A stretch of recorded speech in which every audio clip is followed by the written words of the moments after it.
This is Cassandra from the Bucket Brigade, and she's been helping our community since day one. With her group, they have been supplying all sorts of resources, from food to buckets to wheelbarrows, volunteers, food. So she is one of our real Jersey girls, fully in action. Look at her boots.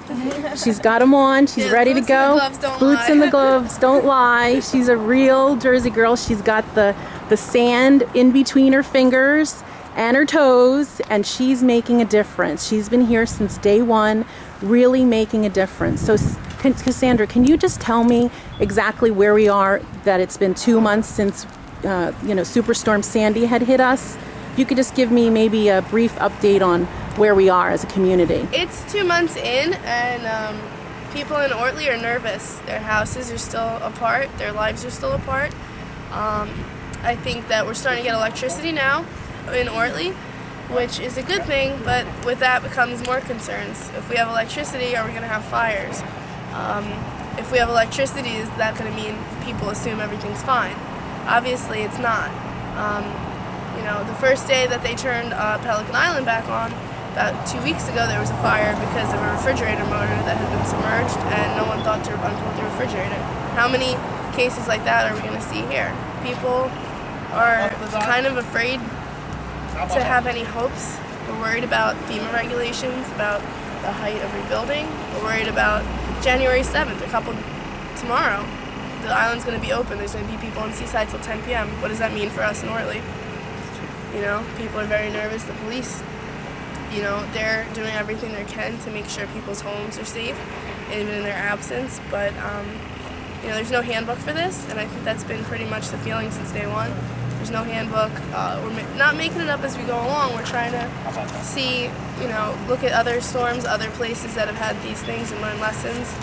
But, Jersey Shore has always been a unique place, and the storm hasn't changed that. So. Absolutely. Well, on behalf of our community, we want to thank you for your efforts and your support, because without people like you that are doing these grassroots movements, we as a community would be shit out of luck, if we want to be blunt. Pretty much. Because, I've watched it since day one, participated since day one, and I know for a fact that we did not get the support that people assume we got at a federal level. Exactly. Our governor is great, and he dug deep, but he can only do so much. Without our federal government support, we can't get some of the things done that we're doing right now. Exactly. The bigger machines, the machines that are going to help us stop the flooding. So many people are seeing that we're still flooding when we just get a rainstorm. Yeah, people don't understand that this is far-reaching. There isn't one agency that's going to fix this. There isn't one leader that's going to fix this. So everyone has to work together and go as far out of their way as possible to make this a priority in their lives, day-to-day lives.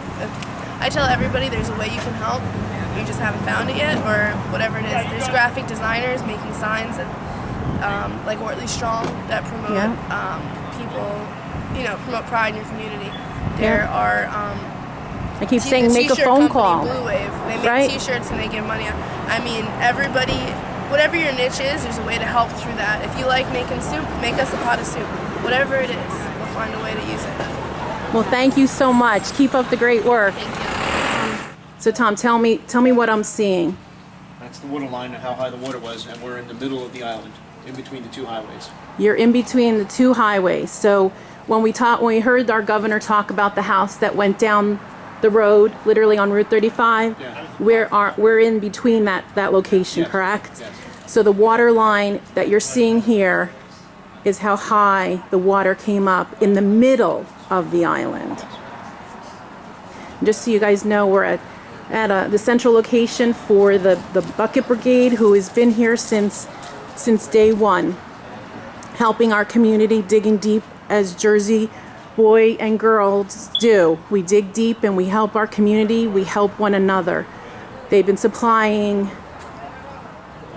so much help, from these amazing buckets that you're seeing here, the wheelbarrows, to regular buckets, to shovels, to food, to supplies, and hope. to keep us alive so that we can rebuild.